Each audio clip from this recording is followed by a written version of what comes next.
오늘 증거할 본문 말씀을 봉독해 드리겠습니다. 오늘 증거할 본문 말씀은 요한복음 3장 5절 6절 말씀을 봉독해 드리겠습니다. 예수께서 대답하시되 진실로 진실로 네게 이르노니 사람이 물과 성령으로 나지 아니하면 하나님 나라에 들어갈 수 없느니라. 육으로 난 것은 육이요 성령으로 난 것은 영이니. 아멘.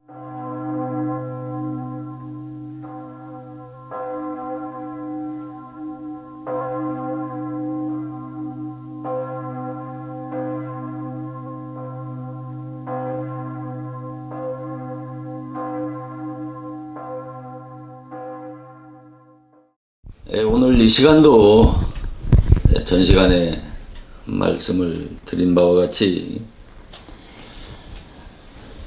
당신은 거듭난 하나님의 자녀요 소명받은 주의 종이냐라고 하는 주제의 말씀을 가지고 말씀을 증거할 때 증거하는 말씀 위에 하나님께서 함께 하셔서 하나님의 진리의 세미한 음성을 듣고 깨달아서 감사와 영광을 하나님께 돌리는 복되고 은혜로운 시간이 되어지기를 주님의 이름으로 축원을 드립니다.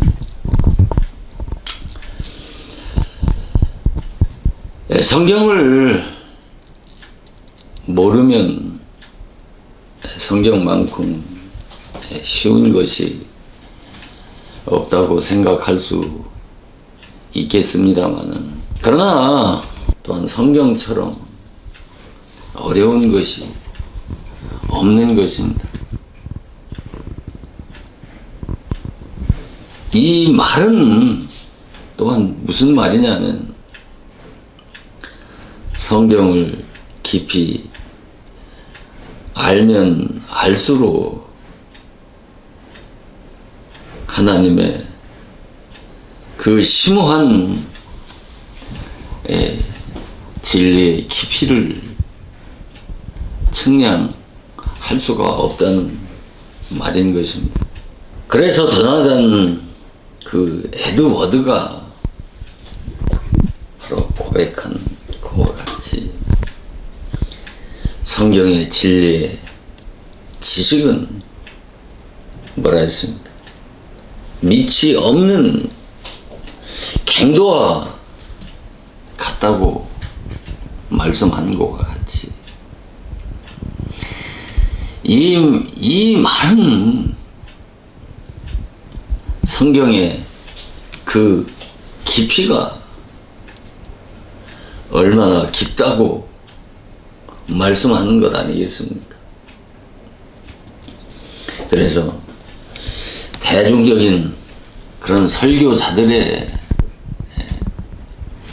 생명 없는 그런 도덕적이고 윤리적인 그런 교훈의 설교를 듣고 은혜 받는 그런 수준으로 이 말씀을 들으려고 하면 진리를 깨달을 수가 없는 것입니다.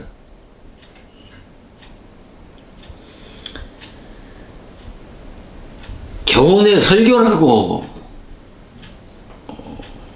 말씀하는 것은 매 도덕적이고 윤리적인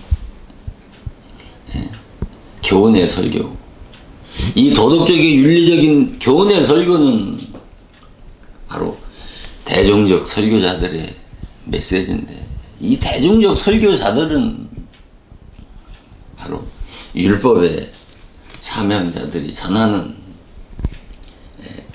메시지를 말씀하는 것입니다.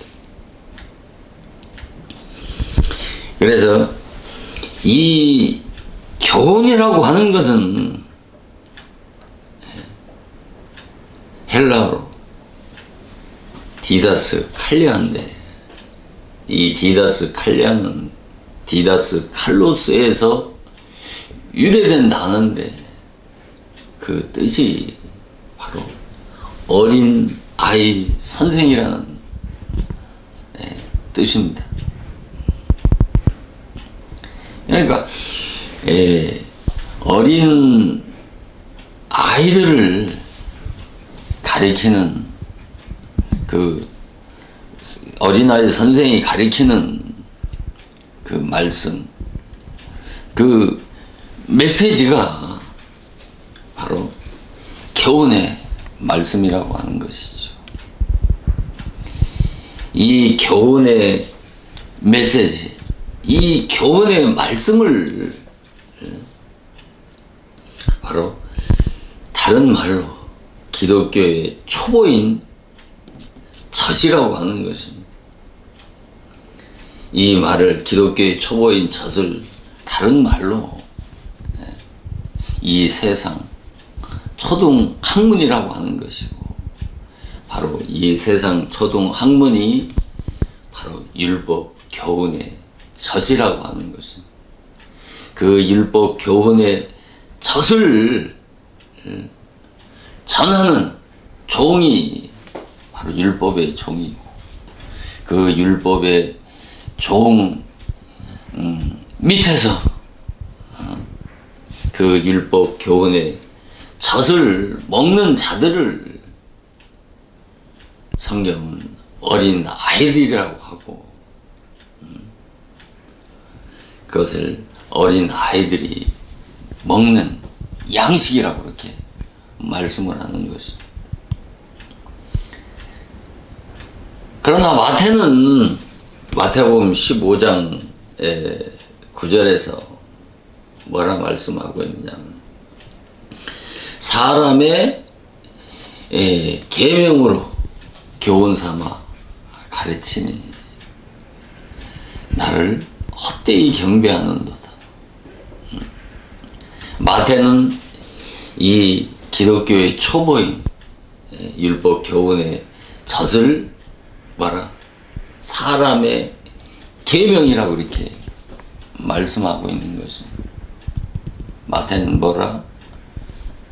바로 이 젖을 사람의 계명이라고 이렇게 말씀하는 것이고, 이 에베소 4장 14절에 보면 우리가 이제부터 어린 아이가 되지 아니하여 사람의 교훈과 간사한 유혹에 빠져 모든 교훈의 풍조에 밀려 요동치 않게 하려 함이라는 말씀을 이 에베소 4장 14절에 사도 바울은 말씀하고 있는 이 교훈의 풍조,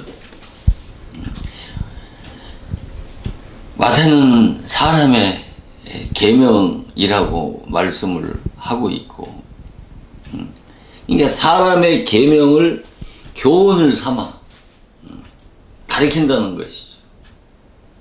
그런데 이 사람의 계명을 교훈 삼아 가르침 받으면 어떻게 한다는 거예요? 그러니까 나를, 하나님을 헛되이 경배하는 거라고 이렇게 말씀하고 있지 않습니까?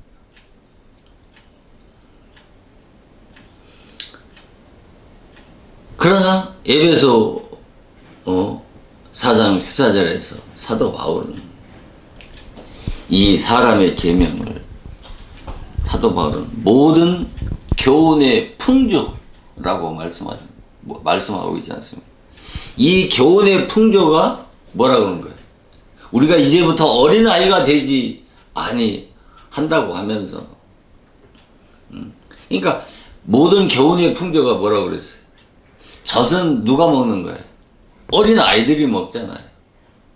장성한 자들이 먹는 양식은 의의 말씀인 바로 진리의 말씀이란 말이에요.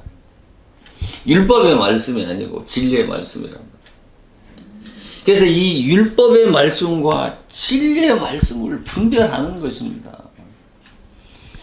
이게 이 분별하고 못하는 것이 해도 되고 안 해도 되는 것이 아니라, 기독인에게, 예수를 믿는 자들에게는 절체절명의 그런 심정을 가지지 않고는 이 기독교의 거짓과 참, 말씀에 똑같은 하나님의 말씀인데, 한 율법의 말씀은 인간 영혼을 죽이는 말씀이고, 진리의 말씀은 인간 영혼을 살리는 말씀이기 때문에 똑같은 하나님의 말씀입니다. 똑같은 주의 종의 입에서 나오는 말씀임에도 예수의 이름으로 강단에서 말씀을 전하지만, 정말 여러분들이 이 율법과 복음, 율법의 말씀과 진리의 말씀, 율법의 종과 진리의 종을 분별할 수 있느냐라고 하는 것이 기독인에게 가장 중요한 절체절명의 문제라고 하는 것입니다. 그러니까 정말 내가 이 진리를 분별하게 되면 내가 지금까지 전한 말씀이 사람의 영혼을 살린다고 하면서 전한 그 말씀이 사람의 영혼을 죽이는 이 사망의 말씀이라고 한다고 하면 얼마나 자신이 하나님 앞에 부끄러운 존재로 깨닫겠습니까? 아무리 유창하고 세련된 언변으로 많은 사람들에게 감동과 감화를 주면서 눈물, 콧물 짜게 하면서 은혜 받았다고 하는 그 말씀이 영혼을 살리는 말씀이 아니라 영혼을 죽이는 말씀이라고 한다면, 이것을 분별한다라고 하면 내 자신의 이 영적 신분이 어떤 존재라고 하는 것을 깨달을 수 있지 않겠습니까? 그래서 제가 말씀의 주제가 뭡니까? 당신은 거듭난 하나님의 자녀요, 소명받은 주의 종이라고 하는 이 도전적인 주제 같지만은 이 물과 성령이라고 하는 두 차원의 두 분야의 이 진리를 깨닫게 되면 내가 거듭난 하나님의 자녀인지 소명받은 주의 종인지 깨달을 수 있기 때문에 그 같은 주제를 가지고 말씀을 드리는 것 아니겠습니까?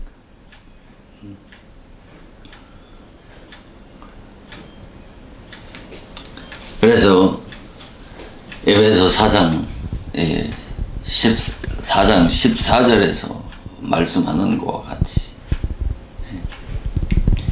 간사한 유혹에 빠져 모든 교훈의 풍조에 밀려동사, 모든 교훈, 지금 교훈이라고 하는, 교훈은 뭐예요? 교훈이라고 하는 사전적인 의미는 바로 사람들에게 어떤 삶의 지침이 될 만한 그런 가르침을 교훈이라고 말씀하는 것 아니겠습니까?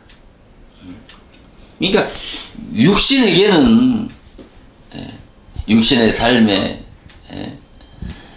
삶에는 도움이 되어질 망정, 도움이 되겠지만은, 그러나 영혼 구원의 생명이 되지 못하기 때문에 바로 젖이라고 하는 것이고, 또 사람의 계명이라고 하는 것이고, 이것을 모든 교훈의 풍조라고 이렇게 말씀하는 것 아니겠습니까? 모든 교훈의 풍조에 밀려 요동치 않게 하려 함이란 풍조라는 것이 뭡니까? 유행처럼 많은 다수가 바로 가르치는 이 예수의 이름으로 전하는 이 말씀이, 율법의 말씀이 다 뭐라는 거예요? 어린 아이들에게 전하는, 대중적인 설교자들을 통해서 어린 아이들에게 전하는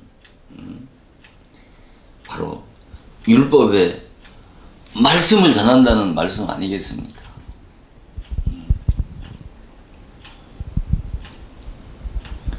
그리고 히브리서 13장 9절에 보면 여러 가지 다른 교훈에 빠지지 말라고 말씀하는 것 아니겠습니까? 여러 가지 다른 교훈. 히브리 기자는 바로 기독교의 초보인 이 젖을 뭐라? 다른 교훈이라고 이렇게 말씀하고 있지 않습니까? 다른 교훈. 고린도 후서 2장 17절에서는 뭐라 말씀합니까? 수다한 사람들과 같이 말씀을 혼자 하게 하는, 그 말씀을 혼자 하게 하는 수다한 사람들이 뭐 누구를 말하겠습니까? 저 이방 지도자들을 얘기하는 겁니까? 이방 정치인들을 얘기하는 겁니까? 성경에서 말씀하는 수다한 사람들은 누굴 가리키는 거겠습니까? 가리키는 말씀이겠습니다. 율법의 종들이, 기독교 안에 율법의 종들이 다수라는 말씀 아니겠습니까? 이 수다한 수라고 하는 것은 수도 헤아릴 수 없이 많은 다수를 말하는 것입니다. 원어적으로. 그러니까 진리의 종은 소수고 말씀을 혼잡게 하는, 무슨 이 말씀을 혼잡게 한다고 하고 모든 교훈의 풍전이 사람의 교훈을 삼아서 가리키는 어떤 기독교 이단들이 전하는 말씀하는 것이 아닙니다. 수다한 사람들, 기독교 이단들이 수도 헤아릴 수 없이 많습니다. 기독교 이단들은 이미 정죄, 심판 받아서 멸망받을 자들인 것입니다. 성경은 그들에게 말씀하는 것이 아니라 정통이고 보수고 신앙생활을 누구보다도 잘한다고 하는 많은 다수가 인정하고 많은 다수가 추정하고 따르면서 존경받는다고 하는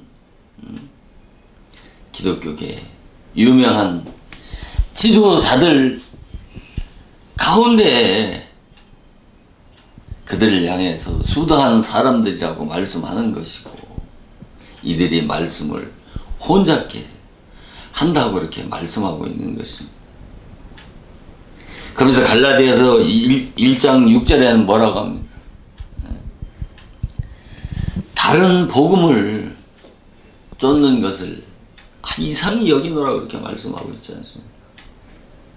사도 바울은 또 이들을 향해서 이들이 전하는 말씀을 다른 복음이라고 하는 것입니다. 이 다른 복음은 율법의 말씀을 말씀하는 것입니다.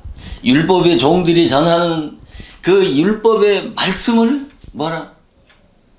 다른 복음이라고 이렇게 말씀하는 것입니다. 그러니까 이 유창하고 세련된 언변으로 바로 생명 없는 이 도덕적이고 윤리적인 그 교훈의 설교, 그 교훈의 메시지가 뭐라? 바로 기독교의 초보인, 바로 율법 교훈의 젖을 말하는데, 이 젖은 어린 아이들이 먹는 것입니다.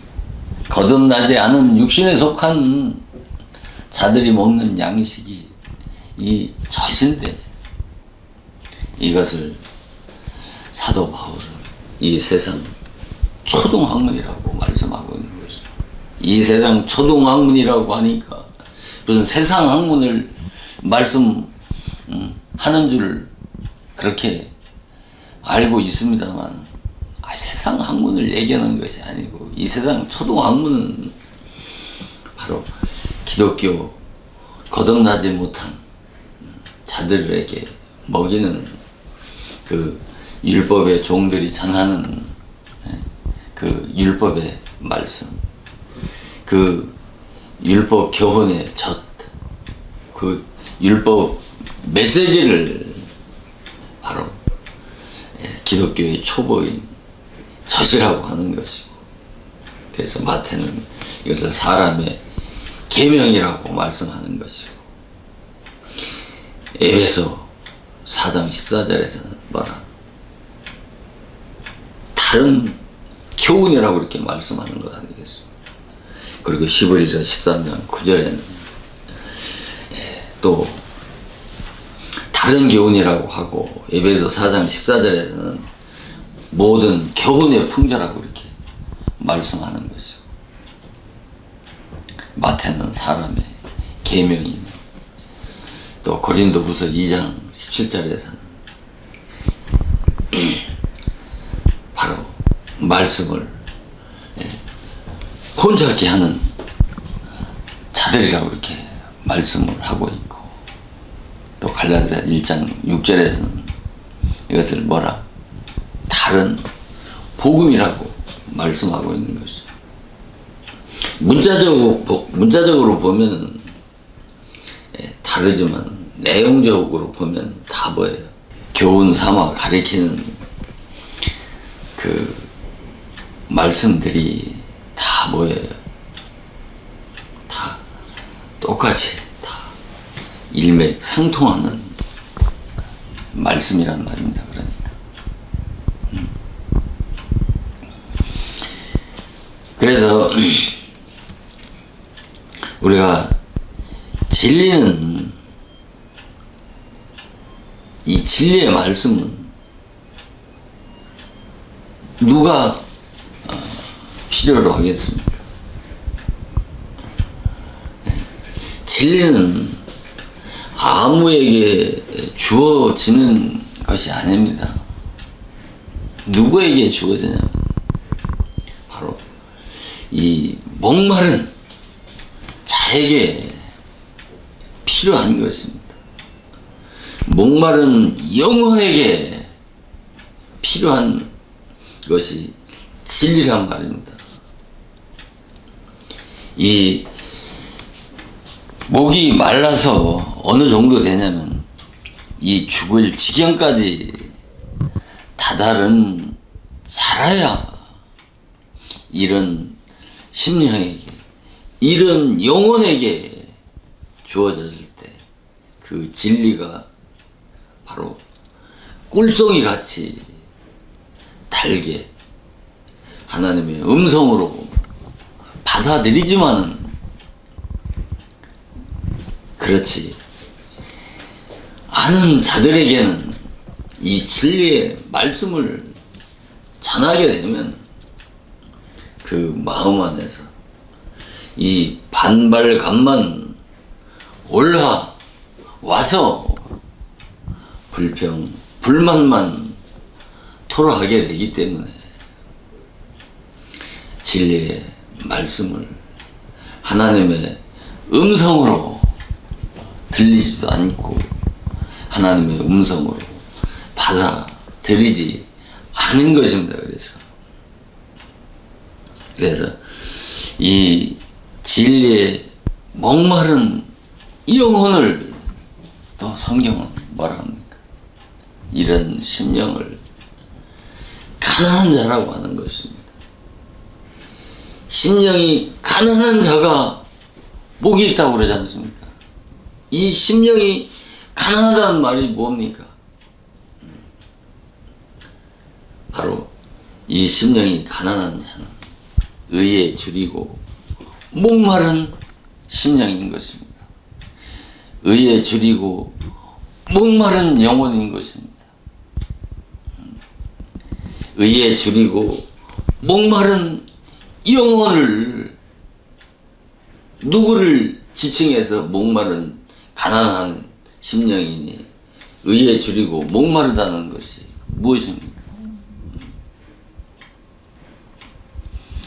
가난하다고 하는 것은 죄에 대해서 가난하고 하나님의 의에 대해서는 목말라하는 자라는 것이죠. 하나님의 말씀대로 철저하게 순종하려고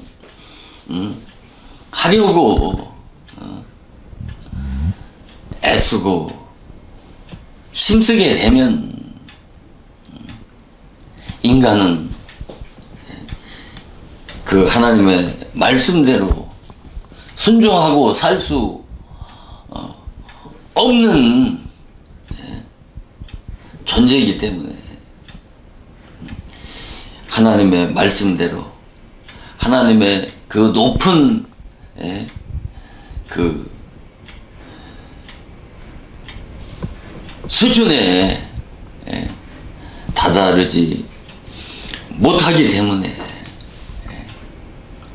그 심령이 목말라 하고 하는 것이고, 그러한 심령을 뭐라? 가난한 심령이라고 하는 것입니다. 그러한 의에 줄이고 목마른 그런 가난한 심령에게 뭐로 배불리십니까? 무엇으로 부유케 하는 것입니까? 바로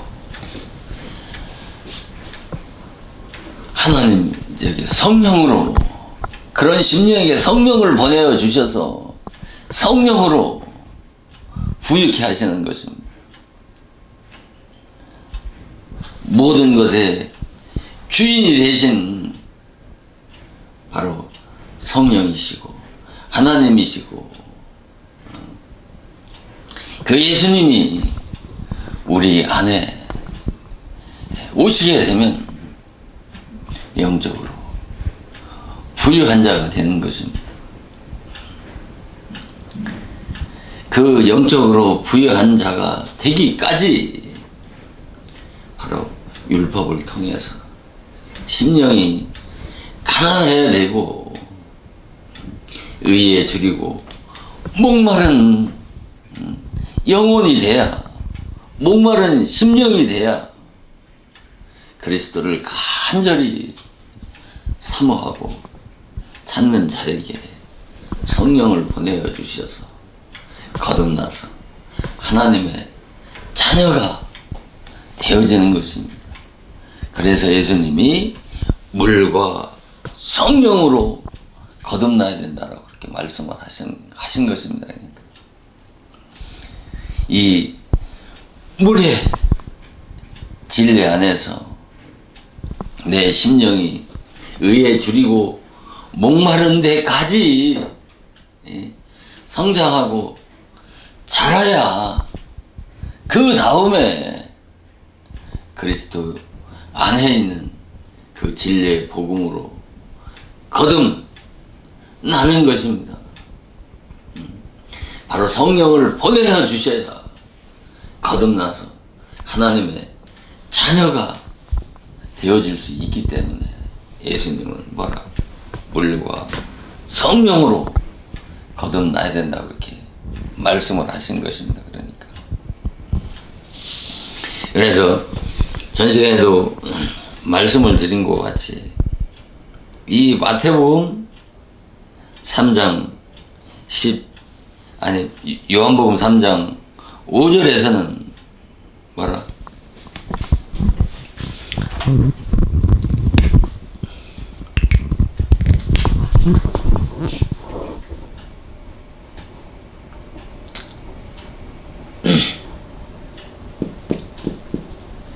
물과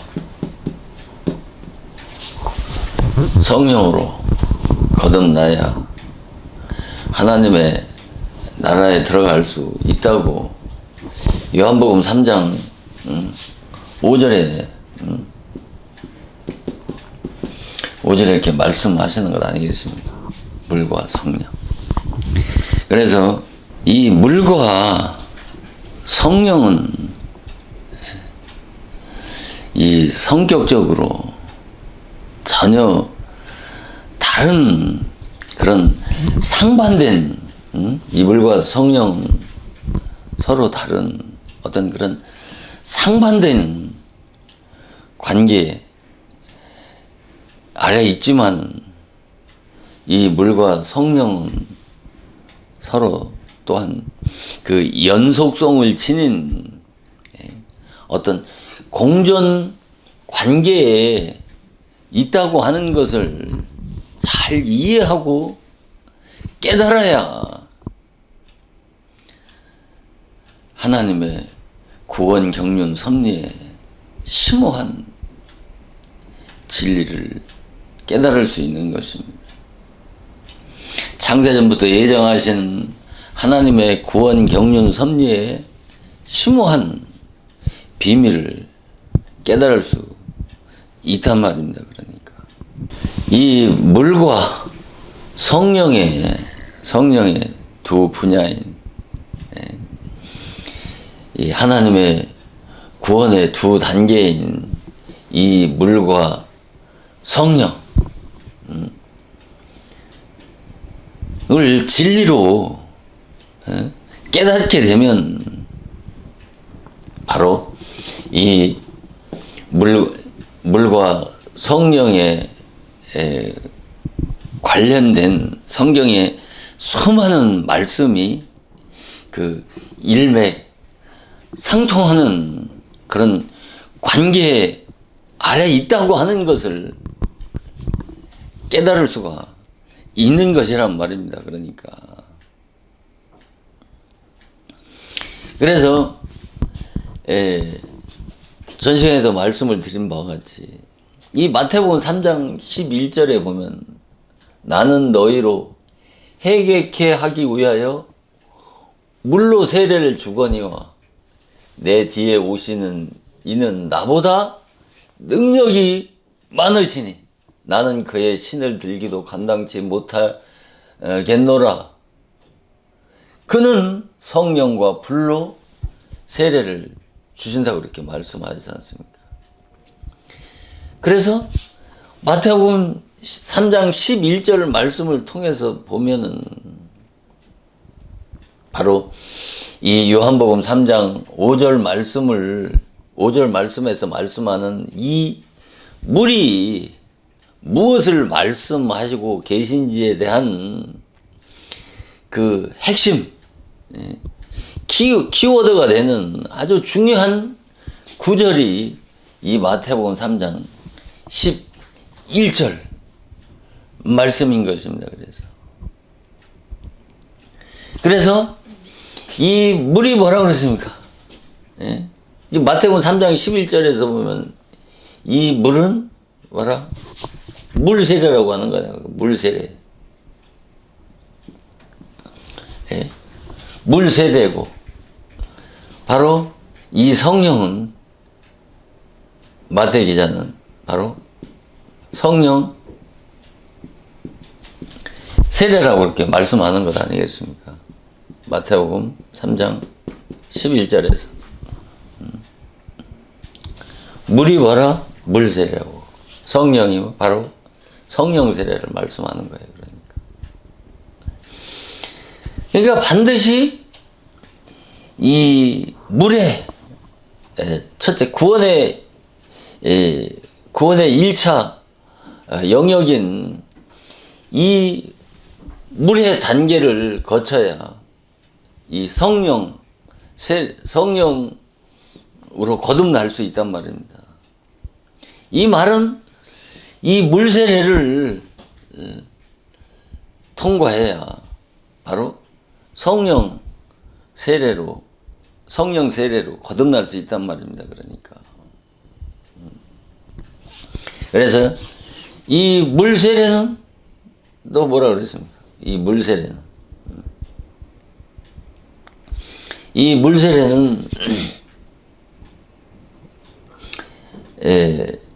율법이고, 물세례는 율법이고, 이 성령은 복음이라고 그렇게 말씀하고 있지 않습니까? 이걸 고린도후서 3장 6절에서 말씀하고 있지 않습니까? 이것을 다른 말로 율법을 의문이라고 하는 것이고, 이걸 복음을 영이라고 하는 것 아닙니까? 고린도후서 3장 6절에서 말씀하는 것 같이 의문은 죽이는 것이고, 바로 복음은 영은 살리는 것이라고 그렇게 말씀하고 있지 않습니까? 그래서 이 물세례 아래서 죽음을 체험해야 바로 복음으로, 이 복음으로 살아나는 체험을 한단 말이에요. 살아나는 체험을 할 수 있단 말이에요. 의문은 죽이는 것이란 말입니다. 그러니까 그 말씀, 의문은 죽이는 것이고 영은 살리는 것이란 말입니다. 그러니까 그 의문이 율법이란 말입니다. 율법은 죽이는 것이란 말입니다. 그러니까 먼저 1차적으로 물세례 아래서 죽어야 그 다음에 성령 세례로 다시 살아난단 말입니다. 이 성령 세례가 복음이란 말입니다. 그 성령 세례로 다시 살아나는 체험을 할 수 있단 말이에요. 이것을 지금 고린도서 3장 6절에서 지금 말씀하는 것 아니겠습니까?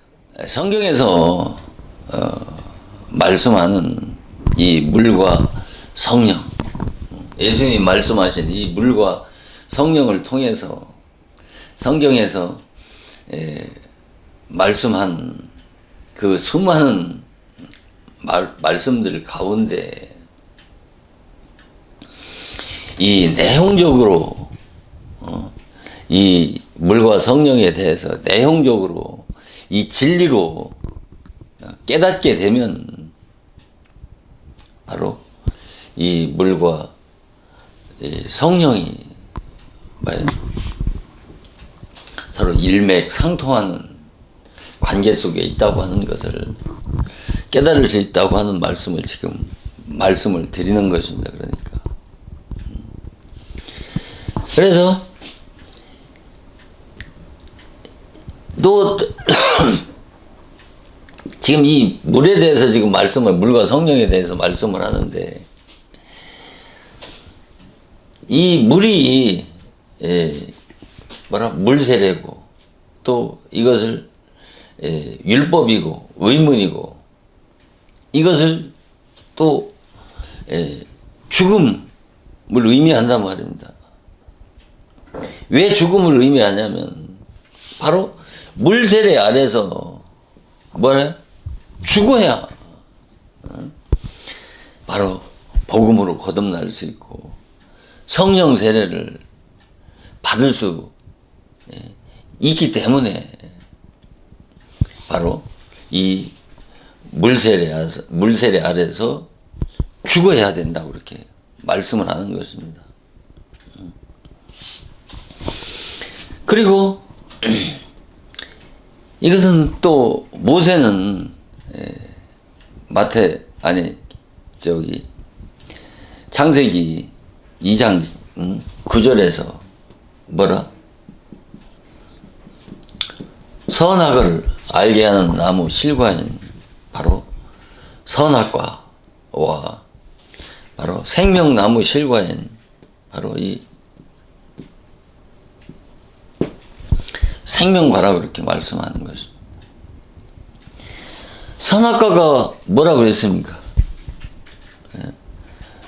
바로 첫 언약인 모세의 율법이라고 그러지 않습니까? 그러니까 첫 언약인 그 모세의 율법을 통해서 죄를 깨닫고 뭐를 해야 됩니까? 해결을 해야 되지 않습니까? 이 물은 뭐 하는 거예요? 물 세례는 뭐예요? 이 물 세례는 바로 본질이 뭐예요? 회개시키는 거예요. 회개. 이 회개한 자를 뭐예요? 이 복음으로 다시 살리는 거예요. 이것은 마가복음 1장 15절에 너희가 때가 이름으로 때가 찼고 하나님의 나라가 갇혀왔으니 회개하고 복음을 믿으라고 하는 것이죠. 이 말씀 또한 이 물세례의 본질이 뭐예요? 물세례의 본질은 세례의 본질은 뭐예요? 회개라고 그러지 않습니까? 회개. 물은 뭐예요? 몸의 때를 씻는 거잖아요. 몸의 때를 씻는 것이고, 영적인 물은 죄를 씻는 거잖아요. 죄를 어떻게 씻어요? 죄를 내가 씻고 싶다고 씻을 수 있습니까? 그 죄를 씻기 위해서는 뭐가 필요합니까? 율법이 필요한 것이죠. 율법을 통해서 뭐가 필요한 것입니까? 율법을 통해서 죄를 깨달을 수 있기 때문에 뭐예요? 율법이 필요한 것 아닙니까? 율법을 통해서 죄를 깨달아야 뭐를 할 수 있는 거예요? 이 해결을 할 수 있는 것 아니겠습니까? 그래서 마태복음 3장 11절에 나는 너희로 회개케 하기 위하여 뭐를 준다는가? 물세례를 주신다고 그러잖아요. 물세례를 통해서 회개한 자를 뭐 하신 거예요? 예수님의 이 성령 세례를 통해서 거듭나서 하나님의 자녀가 되어줄 수 있기 때문에 물세례 아래서 죽어야 그 다음에 성령 세례를 받아야 거듭나서 하나님의 자녀가 되어줄 수 있단 말입니다.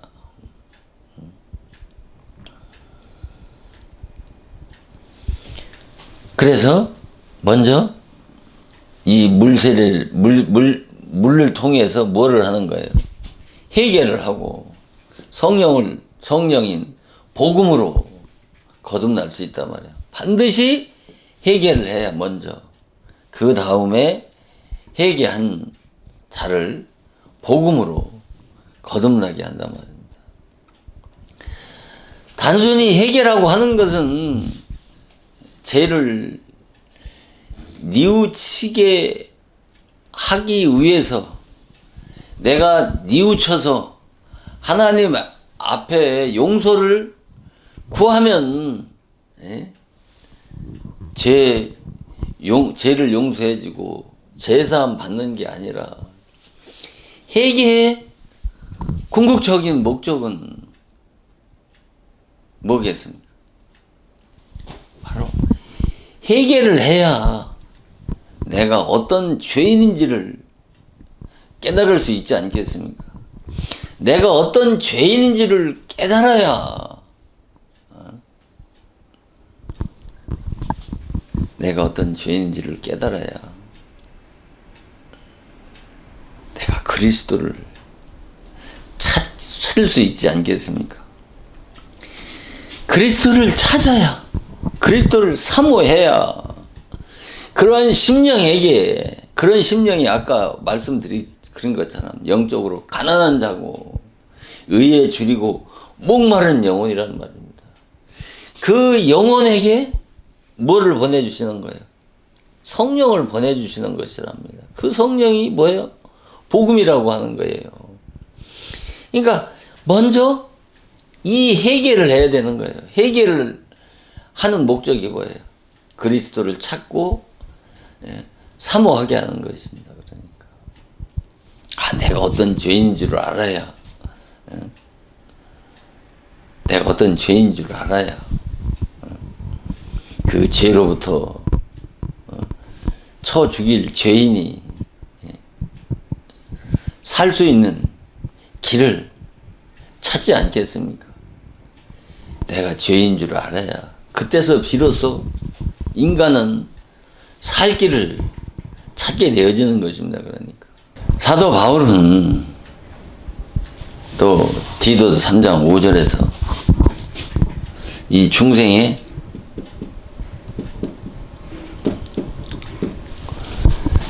씻음과 성령의 새롭게 하심이라고 말씀하고 있습니다. 이 디도서 3장 5절에서 먼저 중생의 씻음을 해야 그 다음에 성령으로 다시 거듭날 수가 있단 말입니다. 그러니까 이 중생의 씻음을 오늘날 신학에서는 뭐라고 하느냐면 이것을 중생이라고, 중생, 거듭남이라고 말을 하고, 이 성령의 새롭게 하심을 뭐라? 성화라고 그렇게 해석을 합니다만 그게 아닌 것입니다. 그러니까 중생의 씻음이라고, 왜 중생의 씻음이라고 하느냐면 우리가 물로 1차적으로 이 영적인 물로 죄를 씻는단 말입니다.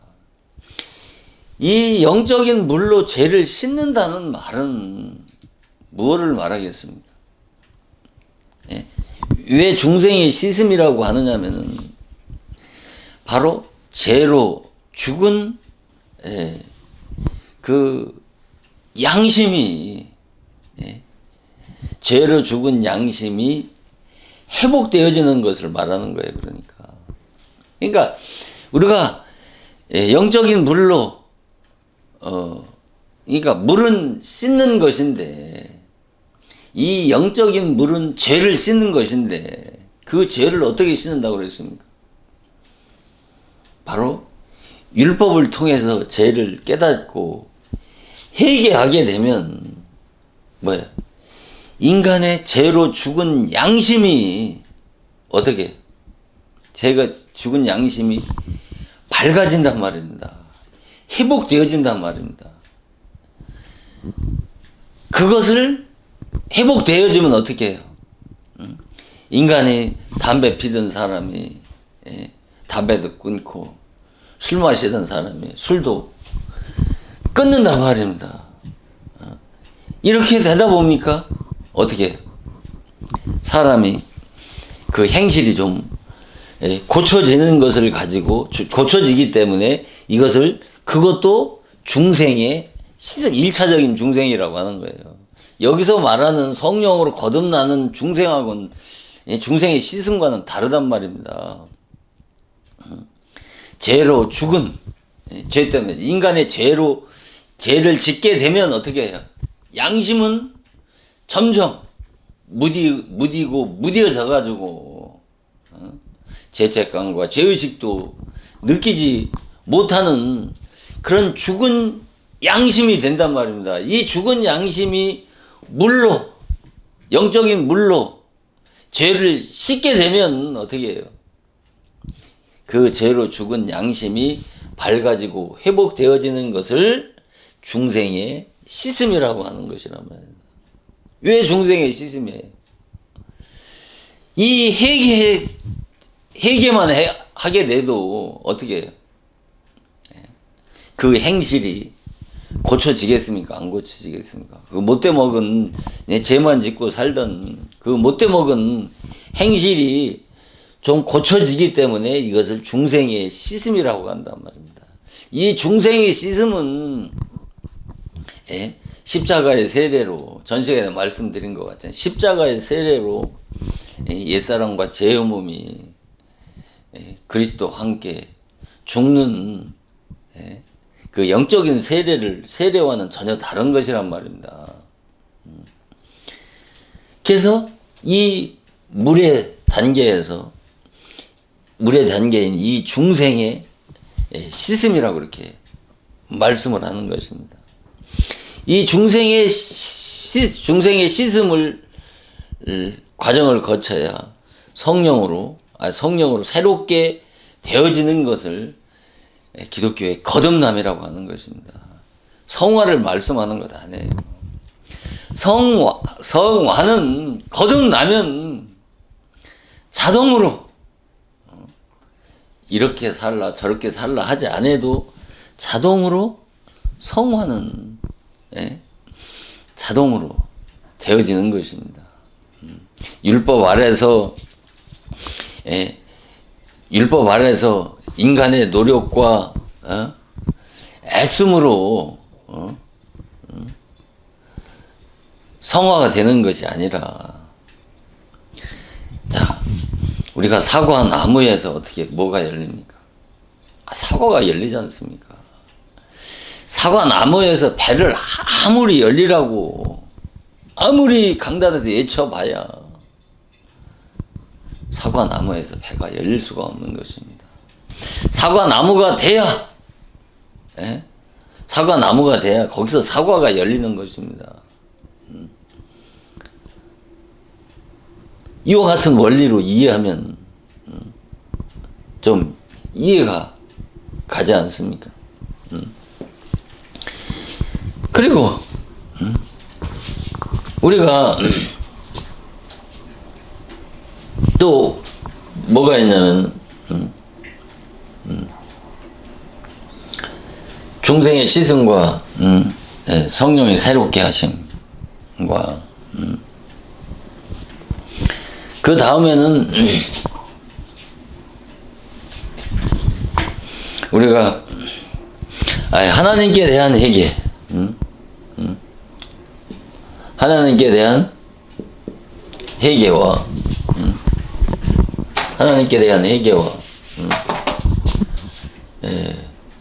그리스도께 대한 이 믿음이 있습니다. 그리스도께 대한 믿음. 이 하나님께 대한 회개와 그리스도께 믿음은 사도행전 20장 21절을 보면 하나님께 대한 회개와 그리스도에 대한 믿음. 먼저 하나님께 대해서 세상에서 죄만 짓고 살던 그 인간이 먼저 회개를 해야 그 다음에 그리스도께 대한 믿음, 그리스도를 믿음으로 거듭나서 하나님의 자녀가 되어진단 말입니다.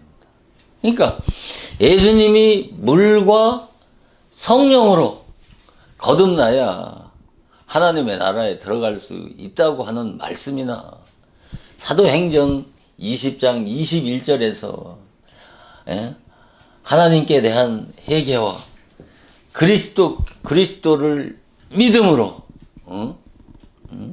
그리스도께 대한 믿음으로 거듭날 수 있다고 하는 말씀이나 이 두 단계, 회개의 단계와 믿음의 두 단계를 거쳐서 거듭날 수 있단 말입니다. 자, 우리가 아까도 말씀을 드렸지 않습니까? 기독교의 구원이 쉽다고 하는 이유는 뭐예요? 예수 믿으면 예수 믿으면 구원을 받으니까 기독교의 구원이 쉽다고 하는 것은 바로 무지해서 분별력이 기독교 성경에 분별력 있는 지식이 없기 때문에 그 같은 무지의 소리를 하는 것이란 말입니다. 그래서 사도 바울이 진리의 말씀을 분별하라고 말씀하는 것입니다. 그 시제가 뭐예요? 하나님 명령이라니까요. 명령. 엄연한 명령이란 말입니다. 권고나 권면의 말씀이 아니란 말입니다. 하나님의 명령이란 말입니다. 그러니까 사람들이 기독교인들이 율법을 모르기 때문에 예수님이 그냥 예수만 믿으면 구원을 받으리라고 그렇게 말씀하셨으면 이 요한복음 3장 요한복음 3장에서 예수님이 물과 성령으로 거듭나지 않으면 결단코 하나님의 나라에 들어갈 수 없다고 하는 이 말씀 때문에 기독교의 구원론이 얼마나 많은 혼란과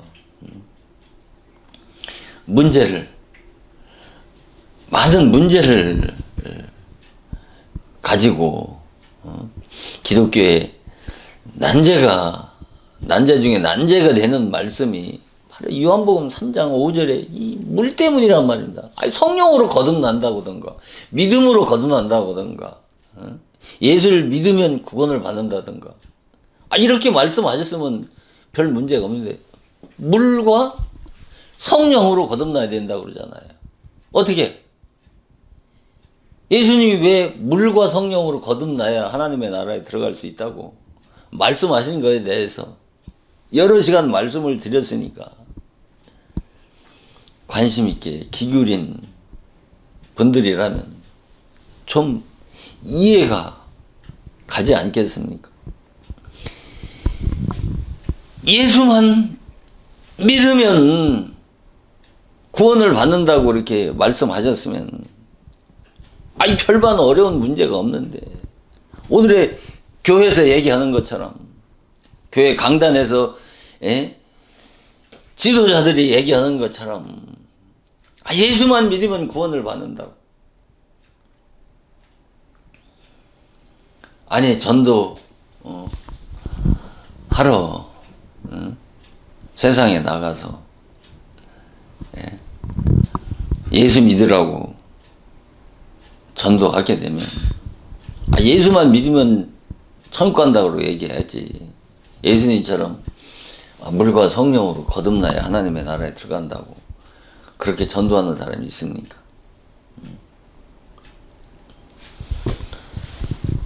그러니까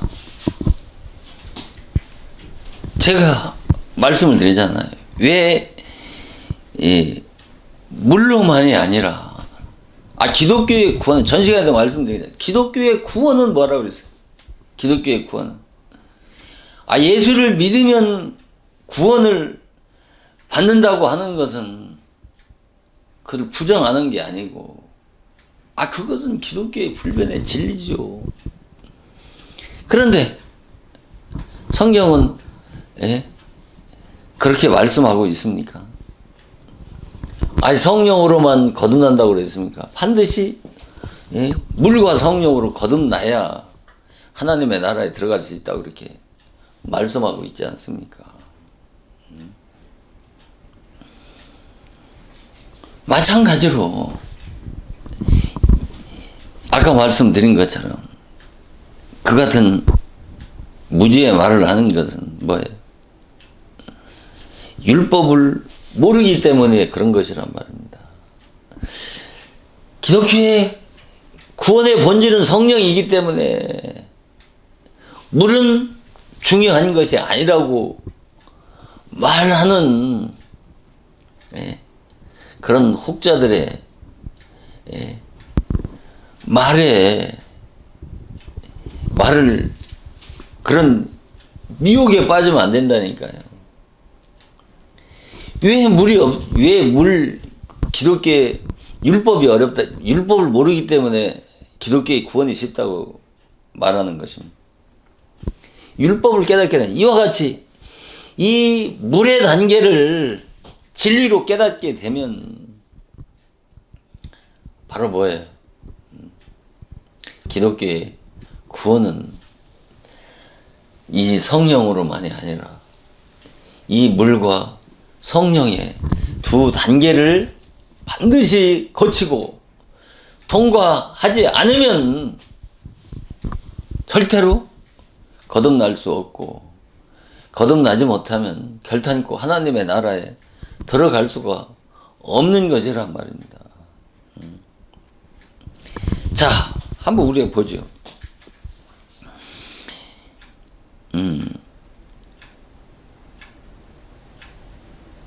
이 갈라디아서 3장 24절에 보면 율법이 우리를 그리스도께로 인도하는 몽학 선생이 되어 우리로 하여금 믿음으로 말미암아 의롭다함을 얻게 하려 함이라고 그랬잖아요.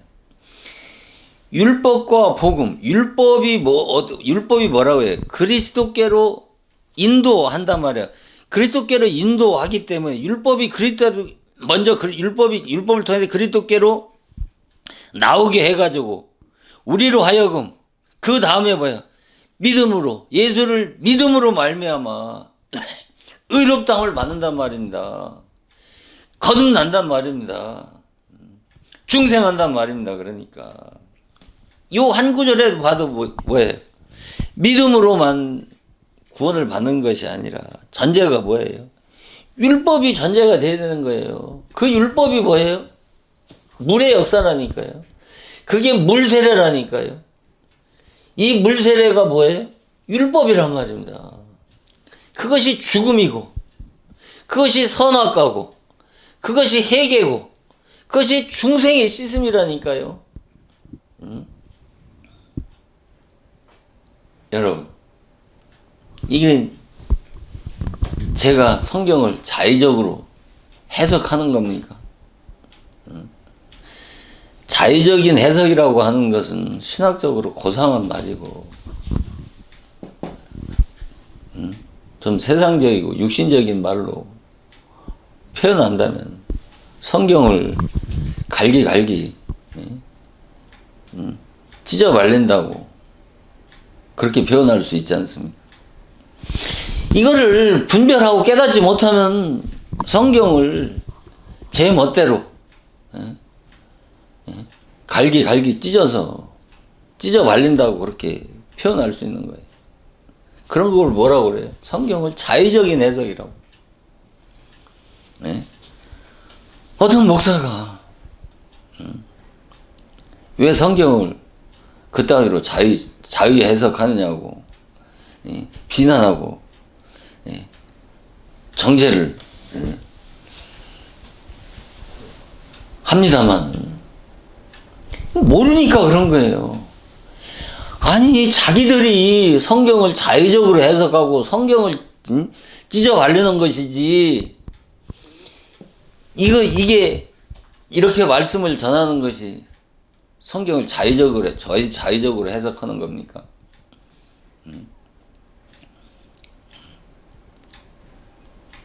내가 그들에게 하고 싶은 얘기는 왜 성경을 그렇게 자의적으로 해석해서 성경을 찢어 말리냐고.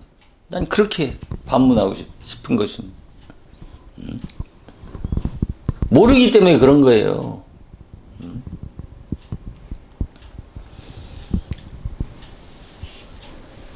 자, 사도행전 20장 21절에 보면 하나님께 대한 회개와 그리스도께 대한 믿음. 아니, 지금 여기 말씀드리다가 놓쳤습니다. 갈라디아서 3장 24절에 분명히 그러잖아요. 율법이 그리스도께로 인도한다. 율법이 그리스도께로 어떻게 인도해요? 율법은 죽이는 법인데, 의무는 죽이는 것이고 영은 살리는 것이라고 했잖아요. 복음은 살리는 것이라고 그랬잖아요. 반드시 죽어야, 기독교는 죽어야 다시 난단 말입니다. 그 이유가 뭐예요? 그 이유가 물. 누누이 말하면 물은 뭐라고 그랬어요? 씻는 거잖아요. 물은 씻는 거란 말입니다. 근데 물은 씻는데 영적인 물은 뭐예요? 지금 예수님 말씀하는 이 영적인 물은 뭐예요? 죄를 씻는단 말입니다. 죄를 씻는다는 것은 죄를 어떻게 씻어요? 뭐가 있어야 씻는 거예요? 율법이 있어야 씻잖아요. 율법이 있어야 왜 씻어요? 죄를 어떻게 씻어요? 율법을 통해 죄를 깨달아야 내가 회개할 수 있는 것 아닙니까? 그 회개하는 것을 뭐라?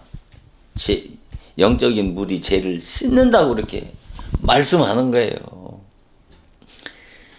죄를 씻어야 회개를 해야 내가 어떤 죄인인지를 깨달을 수 있는 것이고 내가 어떤 죄인 줄을 알아야 내가 어떤 죄인 줄을 알게 되면 영적으로 내가 뭐예요? 영적으로 뭐예요? 죽은 자라고 하는 것을 깨닫는 거예요. 내가 죽은 자구나. 기독교의 복음은 누구를 살리는 거예요?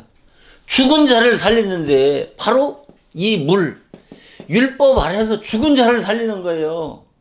율법이 없으면 기독교의 구원은 이루어질 수 있어요? 없어요? 이루어질 수 없다니까요. 율법을 모르면 구원을 받을 수 없고 율법을 받은 자만이 구원을 받을 수 있다라고 이 같은 말을 하면은 완전하게 이단 취급을 하잖아요. 그 자신이 얼마나 무식하고 무지한지를 자기 자신을 모르기 때문에 그 같은 망발을 하는 것입니다. 그러니까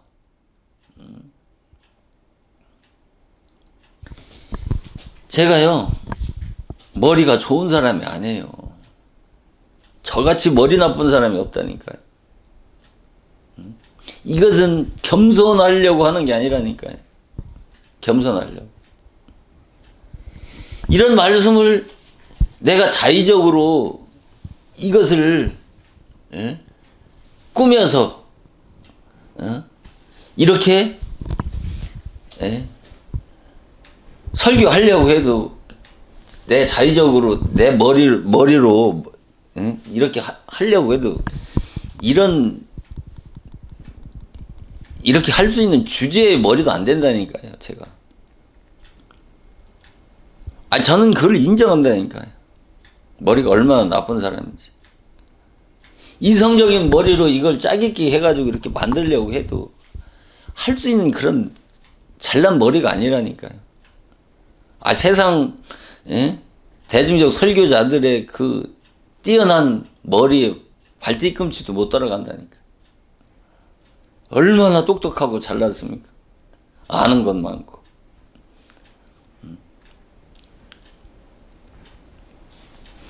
그러니까 설교를 하게 되면 세상적인 얘기를 단 한마디도 못 하잖아요. 안 하잖아요. 할 시간도 없지만은 할 만한 지식도 없기 때문에 안 하는 거예요. 세상적인 유창한 세상적인 지식 얘기하면은 유식한 목사다, 똑똑한 목사다, 공부 많이 한 목사라고 인정하잖아요. 또 추정하고 따르잖아요. 진리를 얘기하면 이 진리를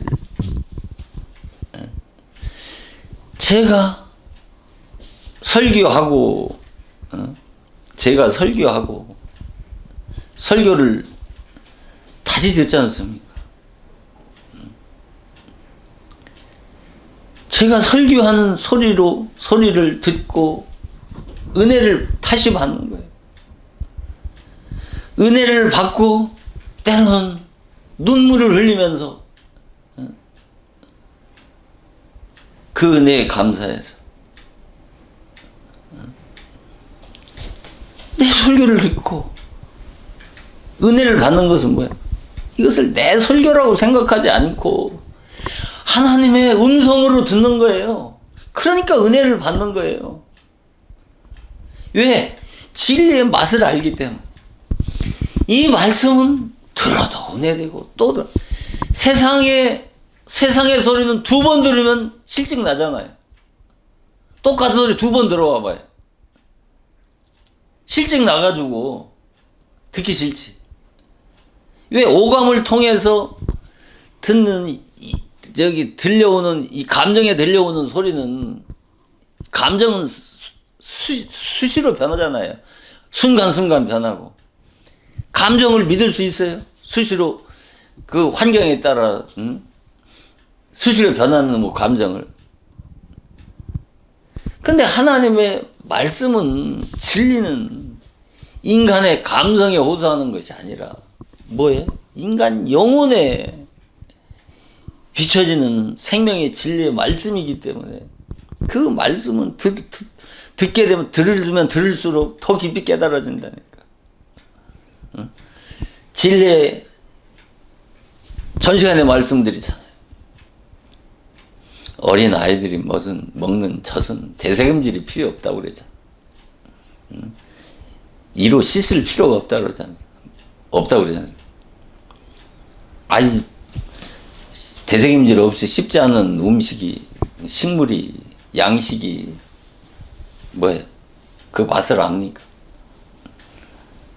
젖을 알 수가 없죠. 아니, 진리는 끊임없이 되새김질이 필요한 거예요.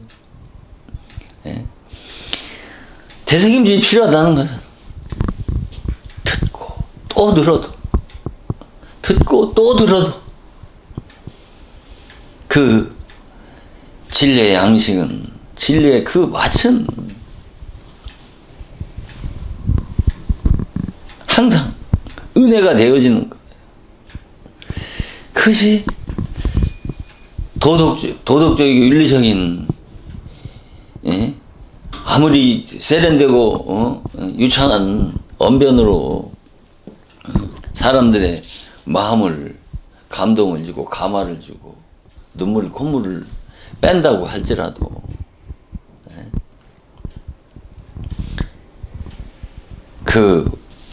그것은 그 순간이라니까.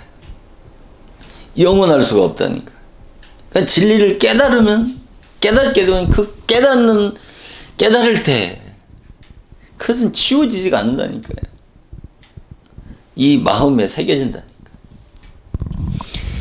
이게 갈라디아 3장 24절에서 율법이 우리를 그리스도께 인도하는 뭐예요? 몽학 선생이 되어 우리로 하여금 믿음으로 말미암아 의롭다함을 얻게 한다는 이 말씀이 지금 이 말씀이란 거예요. 전자에 율법이 우리를 그리스도께 인도하는 몽학 선생이 된다는 것이 이 물의 단계라니까요. 수없이 제가 반복을 하고 있잖아요. 왜 수없이 반복을 하냐? 너무 중요한 말씀이기 때문에 반복하고 또 반복해서 듣는 자들로 하여금 이 귀에 딱지가 생기고 이 마음에 깊이 새겨져서 이 물과 성령의 두 분야를 명확하게 분별하라고 말씀을 드리는 것이라. 이것이 분별이 되지 않아서 아까 말씀처럼 말씀을 혼잡하게 하고 다른 복음을 전하기 때문에, 그러니까 말씀 혼잡한 게 이 물과 성령이란 말입니다. 이 율법과 복음을 혼잡하게 하는 거예요. 이게 쫙 갈라져야 되는데 분별이 안 되니까 잠인지 거짓인지, 어떤 때는 율법의 말씀을 전했다가 어떤 때는 복음의 말씀을 전했다가 분별이 안 되니까 이게 굽이 갈라지지 않기 때문에 그런 거예요. 그래서 굽이 갈라져야 돼요. 굽이 갈라지지 않으면 부정한 자라고 그랬지 않습니까? 부정한 짐승이라고 그랬지 않습니까? 하나님이 보실 때.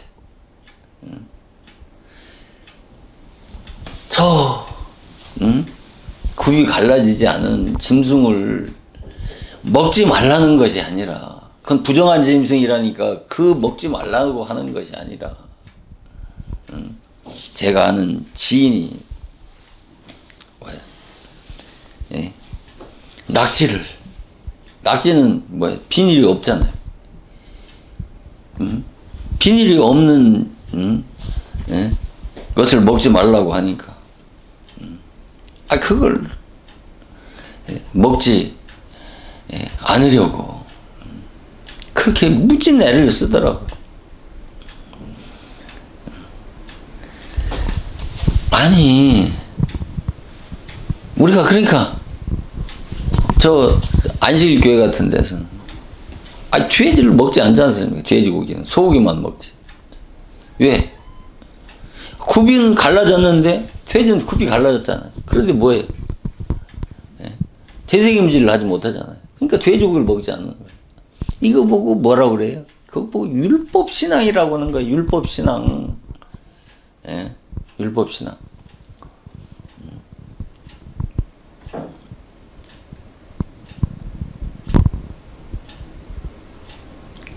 이것을 진리로 깨닫지 못하니까. 그러니까 성경의 표면만 아는 거지요. 그 내면의 세계를 모르는 거란 말입니다. 그 내면 속에 진리가 있단 말입니다. 수박을 쪼개서 그 맛을 봐야 그 진리의 진가를 깨달을 수 있다니까.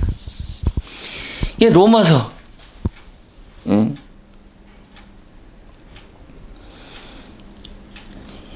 갈라디아서 3장 22절에 보면 뭐라고 말씀해요?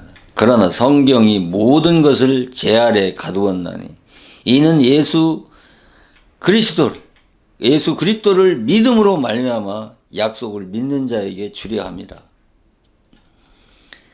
성경이 모든 것을 제 아래 가두었단 말입니다. 그러니까 내가 이 물의 단계에서 율법을 통해서 뭐예요? 내가 죄인이구나. 죄 아래 갇혀 있구나. 죄 아래 갇혀 있다라고 하는 것은 율법 아래 갇혀 있는 것을 말하는 거예요. 거듭나지 못한 자들은 전부 다 죄인이고 그 죄인은 뭐예요? 법 아래 갇혀 있는 거라니까요. 율법 아래 갇혀 있는 거라니까요. 이 다음 시간에 말씀을 드리겠지만 이 베드로전서 3장 19절, 20절, 21절이 성경의 난제란 말입니다. 난제 중에 난제잖아요.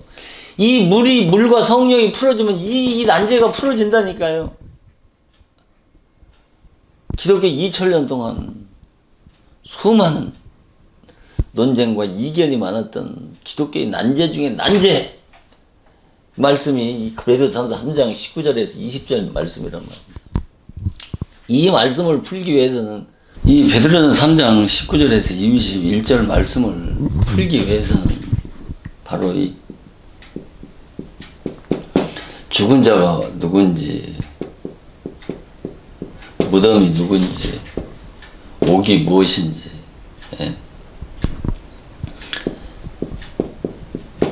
이 음부가 무엇인지를 알아야 된다니까요. 요거를. 그러니까 죽은 자나 무덤이나 옥이나 이것을 내용적으로 깨닫게 되면은 다 같은 의미라니까요. 성경에서 말씀하는 지금 이 베드로전서 3장 이 19절에서 20절, 21절 말씀을 알기 위해서는 바르게 깨닫기 위해서는 죽은 자가 무엇이고 무덤이 무엇이고 옥에 있는 자가 무엇이고 또 음부가 무엇인지를 알아야 된다니까요. 내용적으로 이 넷을 깨닫게 되면 다 일맥상통하는 관계에 있다고 하는 것을 깨달을 수 있다니까요. 죽음에 있는 자가 무덤에 있는 자고, 무덤에 있는 자가 죽은 자고, 또 죽은 자가 이 음부의 권세 아래 있는 자고, 그 음부의 권세 아래 있는 자가 뭐예요? 옥에 있는 자라니까요. 마찬가지로 지금 갈라디아 3장 22절에서 모든 것이 제 아래에 가두어 있단 말이에요. 가두었다고 하는 말은 내가 이 율법을 통해서, 이 물의 역사를 통해서 뭐를 깨달아요? 내가 죄인이라고 하는 것을 깨달아야 된다니까요. 그 죄라고 하는 것을, 죄인이라고 하는 걸 깨닫는 거지. 그냥 죄인이라고 하는 걸 깨닫게 되면, 내가 율법의 권세 아래 갇혔구나. 사단의 권세 아래서 종노릇하는 죄인이구나. 라고 하는 것을, 이거를 깨닫게 하는 거예요. 이것을 깨닫게 해서 이 그리스도 앞에, 예수 앞으로 나와야 성령으로 거듭날 수 있단 말입니다. 그래서 성경이 모든 것을 제 아래 가두었나니 이는 예수 그리스도를 믿음으로 말미암은 약속을 믿는 자에게 주려 함이라. 그러니까 내가 죄를 깨달아야, 죄를 깨닫는다는 것은 죄를 깨달아야 그 다음에 믿음으로 구원을 받는 이 물과 성령으로 거듭나야 하나님의 자녀가 될 수 있다는 말씀이 22절의 말씀과 갈라디아 3장 22절 말씀과 내용적으로 똑같은 내용이라니까요. 지금 갈라디아 3장 20절 사도 바울은 이렇게 말씀했지만 예수님은 이것을 물과 성령이라고 이렇게 말씀하고 있는 거예요. 그러니까 내용적으로 똑같다니까요. 그래서 이 물과 성령의 두 분야를 진리로 깨닫게 되면 바로 성경의 많은 말씀들이 내용적으로 일맥상통하는 관계 아래에 있다고 하는 것을 깨달아야 지금 이 같은 말씀들이 이해가 되어진단 말입니다. 그래서 고린도 후서 3장 3절에 보면 이 말씀을 또 돌비에 쓴 것과 또 뭐예요? 육체의 신비에 새긴 것이 돌비에 쓴 것과 육의 신비에 새긴 것이라고 이렇게 말씀을 하잖아요. 그러니까 돌비라고 하는 것은 뭐예요? 돌비에 쓴 것은 뭐예요? 율법을 말씀하는 거예요. 율법. 예. 십계명 모세가 시내산에서 받은 십계명을 이 돌판에 새겨 놓은 그 율법을 말씀한단 말입니다. 그러니까 이 율법을 통해서 뭐를 깨달아내는 거예요? 회개하고 이 죽음을 먼저 깨달아야 된다는 것이요. 먼저 그것을 깨달아야 육의 신비, 이 마음의 신비에다가 뭐를 새겨주신다는 거, 보내주신다는 거예요. 성령을 보내주시는 것을 육의 신비에 새긴다는 말씀 아닙니까? 다 이것을, 이 물과 성령을 깨닫게 되면 이 같은 말씀이 지금 이 고린도후서 3장 3절 말씀 아니에요. 돌비에 쓴 것이나 돌비에 쓴 것, 과 육의 신비에 새긴 것이 무엇을 말씀하시는지, 무엇을 말씀하려고 하시는지에 대해서 정확하게 알 수 있잖아요. 그냥 돌비에 새긴 것은 그냥 율법이라고는까지는 알 수 있잖아요. 이건 육의 신비에 새기는 성령이라고 하는 것을 알 수 있잖아요. 근데 왜 돌비에, 여기서 지금 사도 바울이 왜 돌비와 육의 신비에 대해서 말씀하는지를, 이 내용적으로 이것을 이해하고 깨닫게 되면, 이 고린도 후서 3장 3절에서 사도 바울이 말씀하시고자 하시는 그 뜻을 명확하게 깨달을 수 있지 않겠습니까?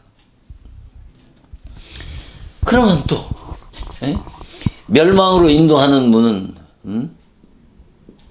멸망으로 인도하는 문과 또 뭐예요?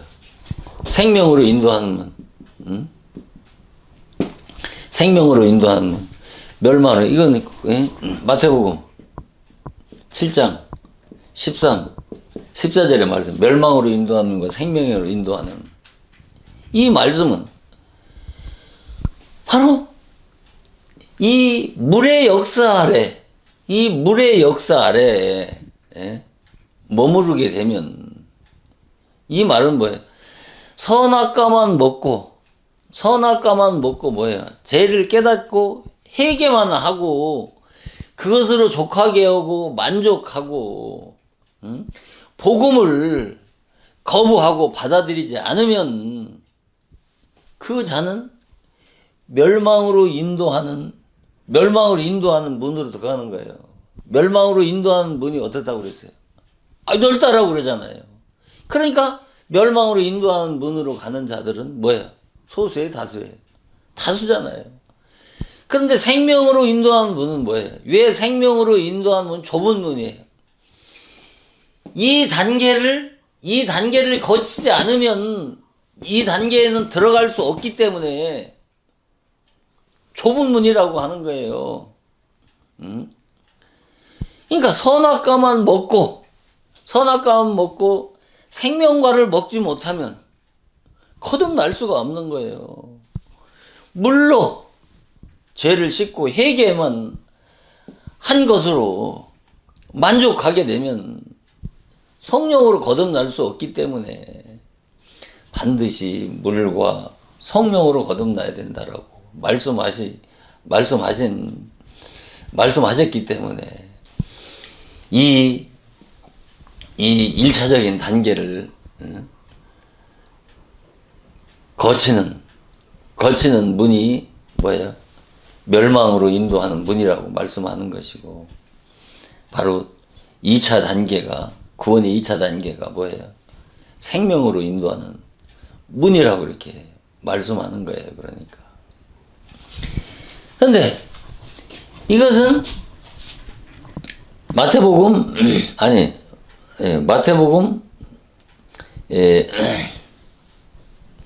25장 33절에 보면은, 여기는 뭐예요? 이런 자들을 뭐래요? 염소라고 그러고, 여기 있는 자는 양이라고 한단 말입니다. 거듭난 자는 양이고 거듭나지 않은 자를 염소라고 그러잖아요. 염소.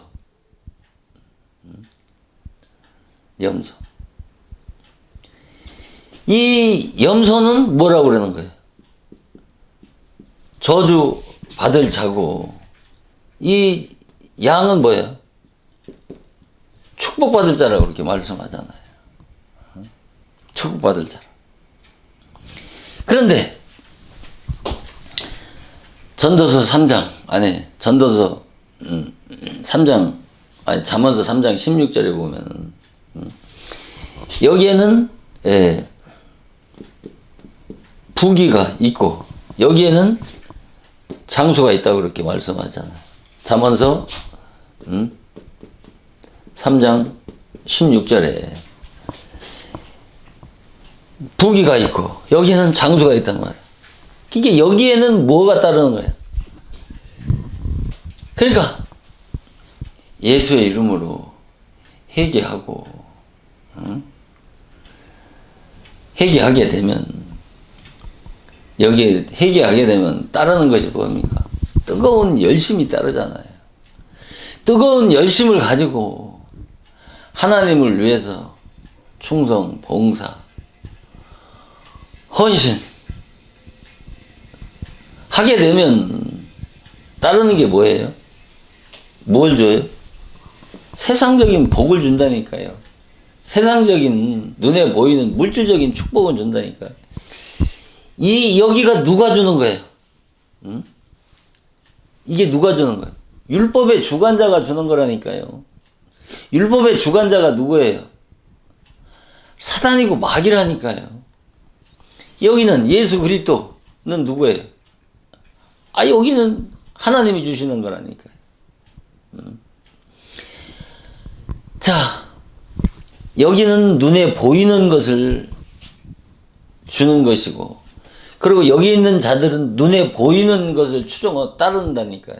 여기는 눈에 보이지 않는 진리, 영혼의 영생의 축복인 그 진리를 따라가는 거라니까요. 여기는 진리의 축복이 있다니까요. 여기는 영생의 축복이 있다니까요. 여기는 눈에 보이는 축복이란 말입니다. 그래서 전도서 10장 2절에 보면은 지혜자, 우매자의 마음은 왼편에 있다고 그랬어요. 지혜자의 마음은 우편에 있다고 그랬고,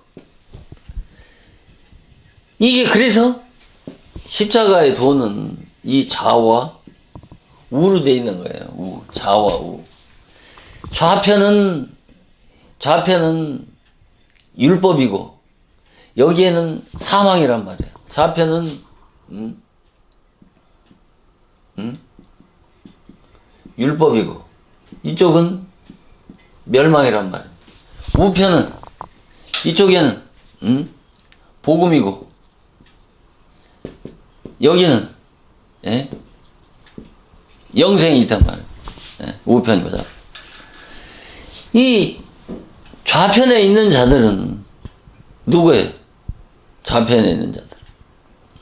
그러니까 거듭나지 못한 자들의 마음은 어디에 있어? 항상 이 좌편에만 가 있는 거예요. 그런데 지혜자의 마음은 이 우편에 가 있는 거예요. 이게 누구예요? 아브라함의 두 아들. 여기에 있는 자들은 뭐예요? 누구예요? 하갈교회고, 하갈교회에서 난 씨가 뭐예요? 여기는 이스마엘이란 말이에요. 여기서 난 것은 사라교회고, 여기서 난 것은 사라고, 사라에게서 난, 이건 사라에게서 난 것은, 이건 누구예요? 씨가, 이삭이란 말이에요. 이것은 율법, 하갈에게서 난 이스마엘은, 이스라엘은 율법의 씨고, 사라에게서 난 씨는 뭐예요? 복음의 씨란 말이에요. 여기에는 아브라함의 기업이 있어요? 없어요? 없단 말이에요. 아브라함의 기업이 없다는 것은 뭐예요? 하나님의 나라에 들어갈 수 없단 말입니다. 이 이스마엘은 율법의 씨. 하갈은 뭐예요? 율법교회고, 율법교회고, 율법교회를 통해서, 율법의 사명자를 통해서 난, 율법의 말씀으로 난 씨가 이스마엘이란 말입니다. 그러나 사라는 진리교회란 말입니다. 이 진리교회에서 난 복음의 씨가 이삭이고, 이 이삭에게만 아브라함의 기업이 있다는 것은 뭐예요? 거듭나야 율법교회에서 율법의 종들, 복음의 종들을 통해서 난 씨라야, 난 거듭난 자라야 뭐예요? 하나님의 나라에 들어갈 수 있기 때문에 하나님은 물과 성령이라고 말씀하시는 거예요. 이것을 뭐라고 그래요? 이것을 두 언약이란 말입니다. 두 언약이란 말이에요. 그래서 이것을 첫 언약이라고 하는 거예요. 첫 언약이라고 그러고, 여기는 이 둘째 언약이라고 하는 거예요. 첫 언약과 둘째 언약. 두 여자는 뭐라고 그랬어요? 비운이 라고 말씀하시면서 이것은 두 언약이라고 그랬단 말입니다. 자, 이 물과 성령을 들어서 이렇게 말씀을 풀어보니까 어떻게 다 율법과 복음을 통해서 이 율법과 아니 물과 성령의 이 두 단계인 두 구원의 두 단계 두 분야를 진리로 깨닫고 보니까 성경의 수많은 말씀들이 전부 다 일맥상통하는 관계 아래에 있다고 하는 것을 깨달을 수 있잖아요. 아, 이거는 일부분이라니까요. 이와 같이, 예? 이 물과 성령을 토대로 해서 이 같은 말씀을 드리려면 하루 종일을 드려도 다, 예? 말씀을 드릴 수 없을 만큼 수많은 성경의 말씀이 예수님 말씀하신 이 물과 성령에 대한 말씀이란 말입니다. 그래서 오늘 이 시간도 이 베드로 전서 3장 19절 20절 말씀을 드리려고 했습니다만 또 시간 관계상 다음 시간에 말씀을 드리기로 하고 이같이 말씀을 이것도 다 부분적으로 풀 수밖에 없는 거예요. 이것을 상세하게 풀려면 예? 시간이 많이 소요되기 때문에 그래서 이 말씀들을 잘 듣고 하나하나 깨달아 가게 되면 철장으로 만국을 다스릴 남자라고 그랬지 않습니까? 그 철장이 뭐냐면 진리의 철장이에요. 철장이 되려면 그 철장은 원어적으로 구슬을 하나하나 끼는 거예요. 구슬을 하나하나 끼어서 껴가지고 철장을 만드는 거예요. 그러니까 그것은 뭐예요? 영적으로 구슬도 껴야 보배라고 하는 것처럼 이 말씀이 하나하나 짝이 돼서 풀어지게 되면 그것이 말씀의 그 철장이 누구를 부숴버리는 거예요. 뱀의 머리를 깨트리는 거라니까요. 그 뱀의 머리를 깨트린다는 것은 뱀의 정체를 사단의 정체가 점점 자꾸 드러나는 거예요. 예수님만이 예수님의 진리의 말씀으로만이 이 사단의 비밀, 사단의 정체를 드러내는 것이라니까요. 말씀으로만이 거짓을 드러내는 거라니까요. 그래서 이런 말씀을 하나하나 깨닫게 되면 성경에 분별력이 있는 진리 지식으로 지식을 가지고 성경을 어디를 보아도 성경에 참과 거짓이 분별이 되어지고 현실 기독교계 안에 있는 거짓의 정체를 낱낱이 드러내서 거짓에게 속고 미혹받는 당신의 하나님의 필요한 백성들을 구원하는 하나님의 말세지 말에 하나님의 쓰시는 소명받은 주의 종으로서 맡겨진 사명을 잘 감당하는 하나님의 축복받은 임마누엘 복된 하나님의 자녀들이 다 되어지기를 주님의 이름으로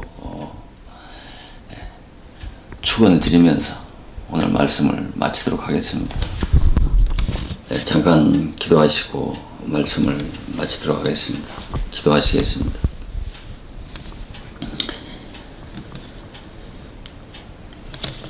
이 말세 주말에 지혜롭고 충성스러운 종은 주인의 집 사람들을 맡아 때를 따라 양식을 나누어주는 종이 지혜로운 종이라고 말씀하셨습니다. 하나님, 세례 요한과 같은 율법의 사명자 밑에서 물세례의 진리를 깨닫고 죽은 자들을 성령 세례로 다시 살리는 진리의 종들이 다 되어서 말세 지말에 하나님을 참으로 기쁘시게 하는 자들이 다 되어질 수 있도록 날 구원하여 주신 우리 주 예수 그리스도의 거룩하신 이름으로 간절히 기도드리옵나이다. 아멘.